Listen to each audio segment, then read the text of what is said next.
Hi అండి. Welcome to our channel శ్రీస్ ఛానల్‌కి స్వాగతం.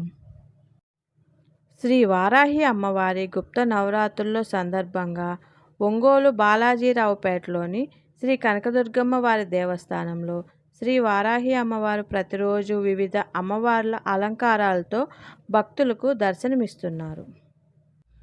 ఈరోజు మేము కూడా అమ్మవారి దర్శనం చేసుకొని పసుపు కుంకుమ సమర్పించాము. అర్చక స్వామి గోత్రనామాలతో అర్చన చేసి మమ్మల్ని ఆశీర్వదించారు. మన పురాణాల ప్రకారం శక్తికి ఉన్న 7 ప్రతిరూపాలే సప్తమాతృకలు. వీరే బ్రాహ్మి, మహేశ్వరి, కౌమారి, వైష్ణవి, వారాహి, ఇంద్రాణి, చాముండి. ఈ గుప్త నవరాత్రుల్లో వారాహి అమ్మవారి దర్శనం లభించడం ఎంతో అదృష్టం కదా. అమ్మ దయ ఉంటే అన్నీ ఉన్నట్లే. ఓం శ్రీ మాత్రే నమః.